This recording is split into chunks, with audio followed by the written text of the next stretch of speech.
예, 아라의 면장입니다. 오늘도 만나 뵈서 반갑습니다.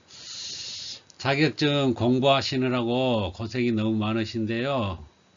자, 오늘도 열심히 해보도록 하겠습니다. 자, 좋아요, 구독 부탁드리겠습니다. 자, 본론으로 넘어갑니다. 자, 드디어 제3장 화재 예방 소방 시설 설치 유지 및 안전 관리에 관한 법률, 약칭 소방시설법. 자, 여기서부터는 소방시설법입니다. 자, 목적 보겠습니다. 별 하나고요. 1, 2, 3급에 해당됩니다. 자, 내용 훑어봅니다. 화재와 재난, 그 밖의 위급한 상황으로부터 국민의 생명, 신체 및 재산을 보호하기 위해 화재 예방 및 안전관리에 관한 국가와 지방자치단체의 책무와 소방시설 등의 설치 유지 및 소방 대상물의 안전관리에 관하여 필요한 사항을 정함으로써 공공의 안전과 복리 증진에 이바지함을 목적으로 한다. 자, 공공의 안전입니다. 기본법에서는 공공의 안녕이라고 했죠. 근데 여기는 공공의 안전과 복리 증진에 이바지함을 목적으로 한다. 자, 한 서너 번 읽어 보셔야 돼요. 자, 중요합니다. 용어의 정의 별 4개고요. 1, 2, 3급 다 해당됩니다. 첫 번째 용어 나갑니다. 소방시설. 소방시설 하면 소 3마리 경비입니다. 소 3마리 경비. 자, 소 3마리가 있는데 아주 말라 비틀어져서 가죽만 남았대요. 그래서 경비입니다. 경비. 소 3마리 경비. 좀 유치합니다. 그러나 이렇게 배우면은 잊어버리지 않기 때문에 이런 방법을 씁니다. 그러니까 유치하지만 이렇게 따라 하시면 좋겠습니다. 자, 소 3마리 살펴봅니다. 소화설비, 소화용수설비, 소화활동설비. 자, 경피 봅니다. 경보설비, 피난구조설비. 그래서 소화설비, 경보설비, 피난구조설비, 소화용수설비, 소화활동설비로서 대통령으로 정하는 거, 이게 소방시설입니다. 소방시설. 자, 소방시설에서 소화설비라고 있는데 이 소화설비에는 무엇이 있냐면 이건 불을 끄는 설비죠. 불을 소화하는 설비인데요. 이 소화설비는 소화기구가 있을 거고, 그러니까 소화기구는 뭐예요? 네? 소화기구는 뭐입니까? 분말 소화기, 또한 이산화탄소 소화기, 할론 소화기, 뭐 여러 가지 소화기가 있잖아. 이런 소화기가 다 포함되는 거예요. 자, 소화기구. 그 다음에 자동 소화장치라고 있어요. 자동으로 화재를 인식해서 뭘로 인식할까요? 연기나 열을 인식해서 화재로 인식이 된다면 이제 약재를 방출하는 이런 방식이 자동 소화장치가 되겠습니다. 그 다음에 이제 물을 뿌려서 하는 게 있어요. 물을 뿌려서 옥내소화전, 옥외소화전 등이 있고요. 또한 스프링클러가 있어요. 이거는 이제 살부물하게 해가지고 물을 아주 분사시켜서 분무시켜서 뿌리는 이런 거를 스프링클러, 이것도 소화설비에 해당됩니다. 또 간이 스프링클러도 있고요. 또한 풀분무라고 하는 것도 있고 여러 가지가 있습니다. 자, 몇 가지만 말씀드렸고요. 그 다음에 경보설비. 경보설비는 말 그대로 경보를 바라는 설비입니다. 그 설비 중에서는 첫 번째 비상경보설비 있고요. 자, 비상방송설비가 있어요. 비상방송설비가 있고, 그 다음에 누전경보기가 있어요. 누전경보기. 그 다음에 자동화재 탐지설비 있어요. 이것도 중요합니다만은 자동화재 탐지설비에 경보설비가 있기 때문에 들어가는 거예요. 그 다음에 자동화재 속보설비, 단독경보용 감지기. 여기까지만 하겠습니다. 그 다음에 피난구조설비가 있어요. 피난구조설비. 피난구조 설비는 피난을 위해서 설치한 설비인데요. 거기에는 피난기구가 있고요. 피난기구. 또 인명구조기구가 있어요. 인명구조기구. 공기호흡기 있어요. 공기호흡기. 유도 등, 유도 표지, 유도 등하고 유도 표지, 이렇게 이 등을 따라가시오, 이 표지를 따라가시오, 대피할 때 얘기입니다. 피난할 때. 그게 다 피난 구조 설비에 해당됩니다. 그 기타 등등 많이 있는데 여기까지 하고요. 그 다음에 소화 용수 설비가 있어요. 소화 용수 설비는 아주 큰 건물, 연면적이 크거나 층수가 넓거나 뭐 9,000제곱미터 이상이거나 이런 때에 소화 용수 설비를 갖추게 돼 있어요. 소화 용수 설비를 갖추는 거는, 이때는 이거는 소방관이 쓰기 위해서 만들어 놓은 거예요. 소방관이 예를 들어서 현장에 출동해서 소방 용수가 부족할 때 이거를 쓰는 겁니다. 자, 소방 용수 설비. 또 소화 활동 설비가 있어요. 소화 활동 설비로는 또 뭐가 있는지 살펴보도록 하겠습니다. 소화 활동 설비는 연결 송수관 설비, 연결 송수관 설비, 연결 살수 설비, 연결 살수 설비, 무선 통신 보조 설비, 무선 통신 보조 설비, 연소 방지 설비, 연소 방지 설비, 비상 콘센트 설비, 비상 콘센트 설비. 제가 지금 이거를 지금 두 번씩 강조하면서 다 말씀드리는 거는 이게 중요하기 때문에 미리 한번 맛배기로 보여드리는 거예요. 이게 중요합니다. 이 소화 활동 설비가 아닌 거 이래서 이제 찾아내는 거예요. 찾아내는 겁니다. 이게 3년 무제비예요. 3년 무제비, 3년 무제비라고 그렇게 외우시면 돼요. 3년 무제비. 자, 소화 용수 설비 말씀드렸고요. 자, 다음 소방시설 등 이렇게 되어 있습니다. 소방시설 등. 소방시설 등은 뭐가 있을까요? 자, 소방시설과 비상구, 방화문, 방화셔터이 있어요. 자, 소방시설 등이기 때문에 이 소방시설에는 소세마리 경피가 있는데, 소방시설 등에는 소방시설과 비상구, 방화문, 방화셔터도 포함이 된다는 거예요. 등에. 그래서 소방시설 등에는 소비방방 이렇게 오시게 됩니다. 소비방방. 소비가 방방곡곡에서 일어났다. 소비방방. 소비가 방방곡곡에 일어났다. 소비방방이에요. 소방시설 등은.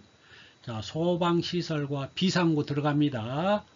방화문 들어갑니다. 방화문. 방화셔터 들어갑니다. 방화셔터. 자, 소비방방.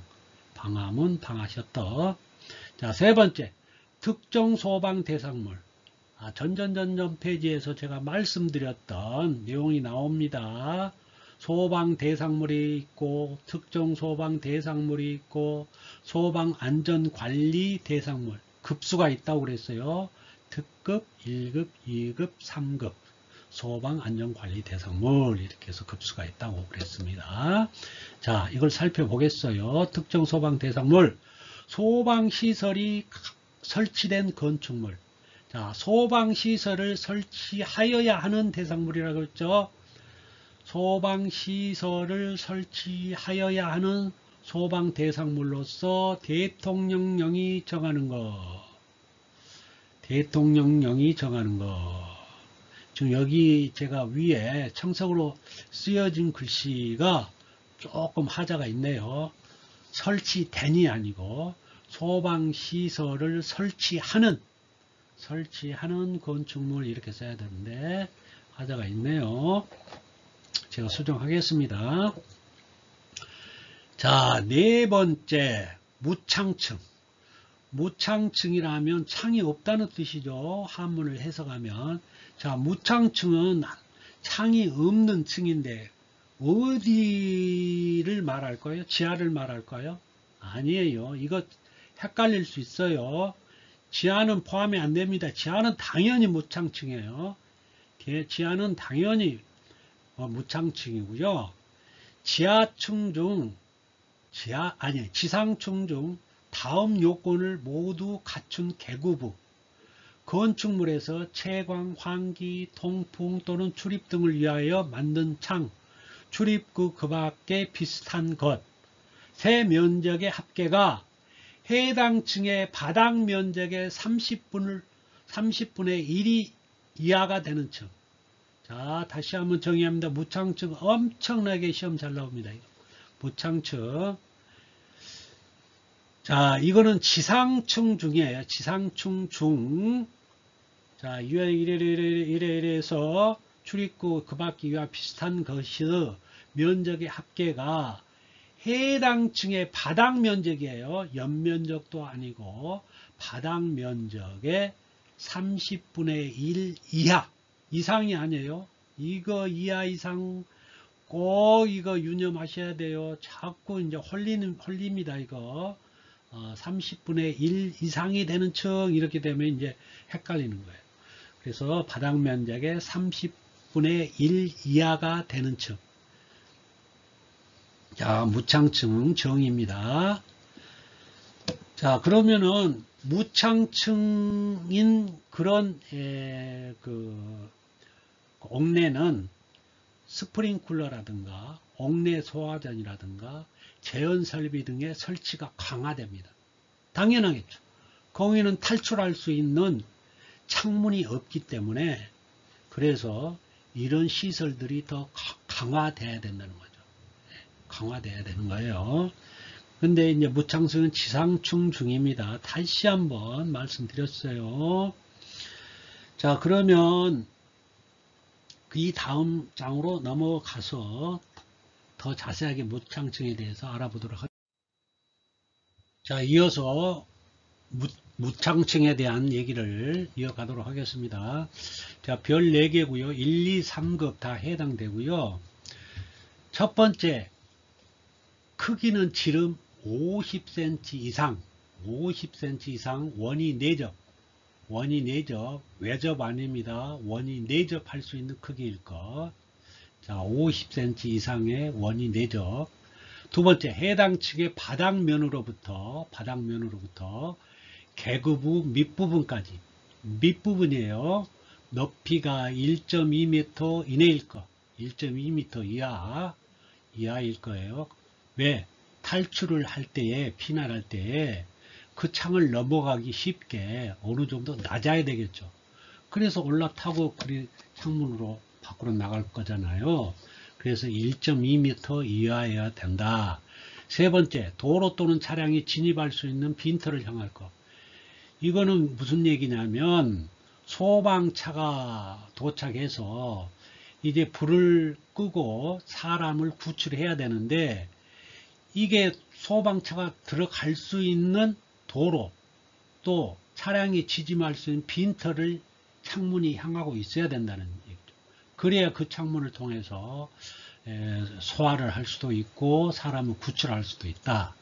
그래서 도로 또는 빈터를 향해야 된다. 네 번째, 화재시 건축물로부터 쉽게 피난할 수 있도록 창살이나 그 밖에 장애물이 설치되지 아니할 것. 이 당연한 얘기죠. 창살이나 장애물이 설치해서 피난할 수 없으면 안 되겠죠.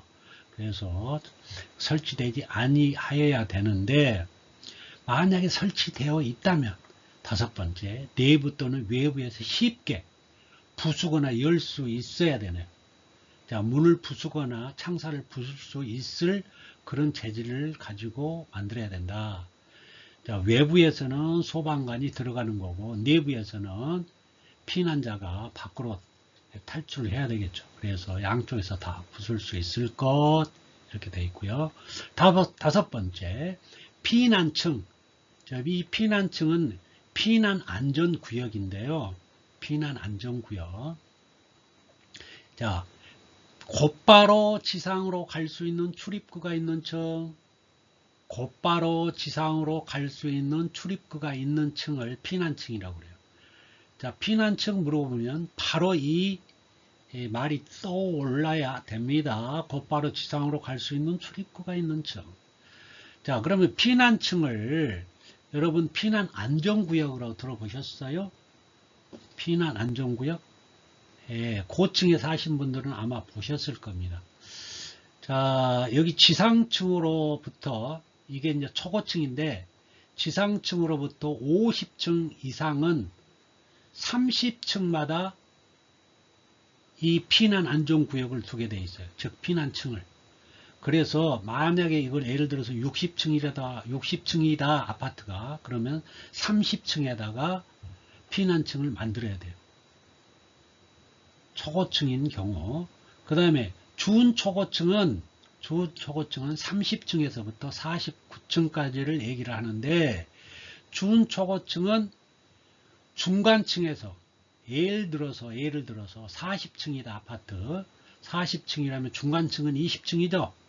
20층에서 플러스 마이너스 5층 내에 한 개층을 피난층으로 설치해야 돼요. 그러니까 40층이라면 15층에서 25층 사이에다가 반드시 피난층을 하나 두어야 된다. 그게 피난 안전구역이다. 지상으로 대피를 못했을 때는 이 피난층인 피난 안전구역으로 대피를 하게 되면 어느 정도 버틸 수가 있다. 또 그리 가면 지상으로 갈 수 있는 그런 문이 있을 수 있다. 그렇기 때문에 피난 안전구역을 중간에 하나씩 두게 된다. 자, 그걸 말씀드리는 거고요. 자, 여기서 이왕 얘기가 나온 김에 미리 제가 정의를 말씀할게요. 자, 건축법에서는 자, 고층, 준초고층, 초고층 이렇게 세 개로 나눕니다. 다시 말씀드립니다. 건축법에서는 고층, 준초고층, 그 다음에 초고층 이렇게 되어 있어요. 자, 고층이란 무엇인가? 건축법에서 30층 이상을 고층이라 합니다. 자, 처음에는 이렇게 정의만 해놨어요. 처음에는 왜?